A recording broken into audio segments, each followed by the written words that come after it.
Hello everyone, আসসালামু আলাইকুম। সবাই কেমন আছো? আশা করি আল্লাহর রহমতে ভালো আছো। জি, আলহামদুলিল্লাহ আমিও খুব বেশি ভালো আছি।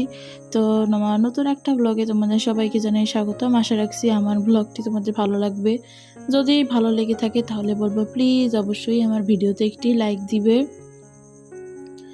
তো এই যে সকাল সকাল উঠে বেডটা একটু ভালো মতো আজকে পরিষ্কার করে নিলাম, যেহেতু আজকে মানে সাউদাও খুব তাড়াতাড়ি ঘুম থেকে উঠে গেছে, আর সাউদার বাবাও সেই আজকে তাড়াতাড়ি কাজে চলে গেছে। তো ওই জন্য আর কি বেডটা ফাঁকা ছিল, তাই ভাবলাম যে এই ফাঁকে বেডটা একটু পরিষ্কার করে নিই। আর আমার কাছে আমার বাসার মধ্যে সবথেকে মানে বেস্ট হচ্ছে আমার এই বেডরুমটা।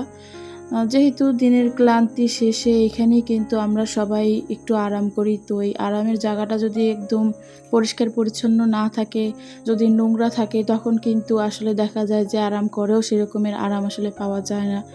তাই রুমের মধ্যে ঢুকলেই যদি বেডরুমটা মানে পরিষ্কার থাকে, ওইটা যদি দেখা যায় তখন কিন্তু এমনিতেই শান্তি লাগে। আর যদি নোংরা বা অপরিষ্কার থাকে তখন কিন্তু মানে আরও মন মেজাজ একদম খারাপ হয়ে যায়। ওই জন্য সবসময় ট্রাই করি যেন আমার রুমের মধ্যে বেডটা যেন খুব সুন্দর একদম ক্লিন থাকে।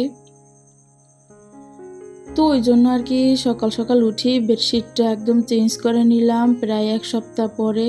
তো সব কাজবাজ সেরে এরপরে এই যে এদিকে মেয়েকে একটা আম কেটে দেব, ওর নাকি প্রচুর পরিমাণে খিদে পাইছে। তো সকালবেলা উঠে আসলে আমরা কখনোই ওই রকমের কোনো নাস্তা বানাই না। দেখা যায় যে সকালে মেয়েকে একটা ডিম পোস্ট করে দিলাম, আর আমি শুধুমাত্র লেবু পানি খেয়ে থাকি। আর আমার মানে হাসব্যান্ড সে তো একদম না খেয়েই চলে যায়। ওই জন্য আসলে আমার আর কি নাস্তা পানি খুব একটা সকালে বানানো লাগে না। আর আমার শাশুড়ি মা সে শুধুমাত্র ওই যে একটু চা খেয়ে থাকে। ওই জন্য আমি সকালের আসলে ভিডিও ফুটেজ নেই না। মানে কোনো কিছু তখন করিই না। তো এই যে ওকে একটু এখানে আম কেটে দিলাম। আর এখন তো মানে আম মানে কাটার সময় সবসময় ওকে এই যে এইভাবে করে ওকে একটু ডিজাইন করে কেটে দিতে হবে, না হলে সে একদমই আম খেতে চায় না।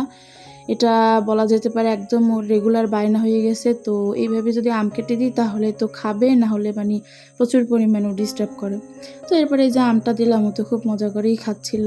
তো এরপরে এই যে এইখানে আমি কিছু ডিম ফেটিয়ে নেব। তো এই ডিমটাকে আমি আজকে মিষ্টি কুমড়া দিয়ে রান্না করব। তো আজকে দেখলাম যে বেশি কিছু রান্না করতে ইচ্ছা করে না। আর আমার হচ্ছে গিয়ে দেখা যায় যে যদি একটানা ৪-৫ দিন রান্না করি, এরপরে আমার একদম পুরো আলসেমি লাগে। কোনো কিছু আর কি রান্না করতেও ভালো লাগে না, কাজবাজ করতেও ভালো লাগে না। তো মনে হয় যেন তখন একটু রেস্ট নিই। কিন্তু কি করব, যেহেতু একা সংসার সব কিছু নিজেকেই সামলাতে হবে। তো ওই জন্য আর কি কষ্ট হলেও আর কি করি। তো যেদিন আসলে করতে ইচ্ছে করে না ওই দিন শর্টকাটে রান্না-বান্না করি। তো ওই যে ওই জন্য আজকে ভাবলাম যে একটু মিষ্টি কুমার দিয়ে এই যে ডিমটা আর কি রান্না করব। তো মাছ বা গোস্ত কোনো কিছুই আয়োজন করব না। আর আল্লাহর রহমতে আমার ফ্যামিলিতে সবাই আর কি সব কিছুই খেতে পছন্দ করে। কারো কোনো ওই রকমের আবদার নেই যে আমার এইটা খেতে হবে বা ওইটা খেতে হবে। তো যখন আসলে যেটা রান্না করব ওইটাই খেবে। আর আমার মেয়েও একদম সে ওই রকমের। তো আমার সবজি বাজার শেষ হয়ে গেছিলো, তো ওই জন্য সাউদার বাবা এই যে এখানে কিছু তরকারি নিয়ে আসছিল রাতের বেলায়। তো বলল যে অল্প তরকারি আনলো। তো আর কি বাজারে সেরকমের যাওয়া হয় না, সে বেশি সময় পায় না। তো ওই দেখা যায় যে মানে রাস্তাঘাটে যেই তরকারি পায় ওইটাই নিয়ে আসে। তো এরপরে আজকে ভাবলাম যে এইগুলো দিয়েই আসলে চালিয়ে দিই, যেহেতু মাছ মাংস কিছুই রান্না করতে ইচ্ছা করে না। তো ওই জন্য এই যে আজকে বরবটি রান্না করব। তো বরবটিগুলোকে আমি ফার্স্টেই একদম কুচু করে নেব। আর আমার কাছে বরবটি রান্না করে খেতে একদমই ভালো লাগে না, মানে হচ্ছে গিয়ে ঝোল যে খায় ওইটা। যদি এটাকে আলু দিয়ে ভাজি করি তাহলে আর কি আমার কাছে খেতে ভালো লাগে।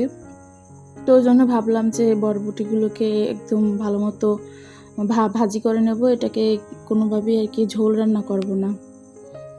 আর এই যে এখানে কিছুটা মিষ্টি কুমড়ও ছিল। তো মিষ্টি কুমড় আসলে খুব একটা আমার পছন্দ না, কিন্তু বাকি তো সবার পছন্দ, ওই জন্য ভাবলাম যে রান্না করি। আর একদম পাকা যে মিষ্টি কুমড়টা হয় ওইটা যদি ভর্তা বানাই, আমার কাছে ওই ভর্তাটা খেতে ভালো লাগে। এছাড়া আমার এরকমের আসলে মানে খেতে ভালো লাগে না। আর মিষ্টি কুমড়টা খুব বেশি একটা পাকা ছিল না, ওই জন্য ভাবলাম যে এটাকে রান্না করে ফেলি। তো পাকা যে মিষ্টি কুমড়াটা থাকে ওইটা আসলে ভর্তা বানালে খুবই ভালো লাগে। তো এরপরে এই যে কাটাকুটি শেষ। তো আজকের আমার দুপুরের হচ্ছে গিয়ে এই সিম্পলি আয়োজন। তো সবজিগুলোকে একদম ভালো মতো আর কি ধুয়ে নেব। তো ধুয়ে ভালো মতো ছাঁকনিতে একটু ছেঁকে নেব যেন এক্সট্রা পানিগুলো ঝরে যায়। আর আজকে হচ্ছে গিয়ে আমার শরীরটা প্রচুর খারাপ ছিল। ওইজন্য ভাবলাম যে সাদামাটা আয়োজন করি। তো সাদামাটা আয়োজন করতে গেলেও দেখা যায় যে ওই শরীরের উপরেই কিন্তু প্রেশারটা এসে পড়ে। তারপরে দেখা যায় যে আমার শাশুড়ি মা প্রচুর পরিমাণে আমাকে কাজে সাহায্য করে। কিন্তু তারপরও দেখা যায় যে যেহেতু ঘরের একজন বউ মানুষ তাকে তো আর মানি যার আসলে বিবেক থাকে সে তো আর বসে, বসে খেতে পারে না। অবশ্যই তাকে শ্বশুরবাড়ি থাকলে টুকিটাকি কাজ কিছু না কিছু করতেই হয়। তো ওইজন্যই আর কি এই যে এইখানে আমি একদম সাদামাটা আয়োজন করব। তো আসলে কারোই কোনো বায়না নেই। যেটাই রান্না করি না কেন সবাই আলহামদুলিল্লাহ আর কি সেটা দিয়েই খেয়ে ওঠে। তো এর জন্য আজকে আমি তাড়াতাড়ি আর কি রান্নাটা করে নিচ্ছিলাম। তো ২ চুলায় দিয়ে দিছিলাম। তো ১ চুলায় বরবটি ভাজি দিয়ে দিছিলাম আর আরেক চুলায় আমি মিষ্টি কুমড়া দিয়ে দিলাম। তো মিষ্টি কুমড়াটা আমার যখন হয়ে আসছে তার মধ্যে আমি এই যে সেই ডিম ভাজাটা দিয়ে দিলাম। তো ডিম ভাজাটা দিয়ে এরপর আমি আরেকটু জাস্ট ঝোল টানিয়ে নেব। মানে একদম নিরামিষ তো আর খাওয়া যায় না। তো ওইজন্য আর কি ভাবলাম যে কিছু ডিম এর মধ্যে এড করে দিই। তো দুপুর টাইম হলেই হবে। তো রাতের বেলা অন্য কিছু একটা ভাববো আনে। তো এরপরে এই যে আমার রান্নাবান্নাটাও একদম এদিকে শেষ। আর এদিকে বরবটি ভাজিটাও আমার একদম হয়ে গেছে। তো এরকম করে যদি ভাজি করি বরবটিটা খেতে কিন্তু মানে অসম্ভব মজা লাগে। তারপরে এই যে দিকে দুপুর টাইমে একটু খিদে পেয়েছিল ওইজন্য একটু এই যে একটা আম নিয়ে নিলাম। আর আমার কাছে আম খেতে তো মানে সবসময়ই ভালো লাগে। সব ফলের মধ্যে দেখা যায় যে আমার আমটাই পছন্দ। শুধু আমারই আম পছন্দ না, আমার মেয়ের ওরও কিন্তু প্রচুর পরিমাণে আম পছন্দ। তো ওইজন্য আর কি মানে ওকে যখন কেটে দিয়ে ওরটা ও খায়, আমি যখন কাটি তো আমারটা আমি খাই। তো আমিও এদিকে এই যে একটু মানে ঢং করে একটু কেটে নিলাম। আর যেহেতু আমি শর্টস মেক করি ওইজন্য আসলে আমার শর্টসের জন্য এই ভিডিওগুলা বানানো। তো কারো ভালো লেগে থাকলে অবশ্যই আমার শর্টসগুলো দেখতে পারেন।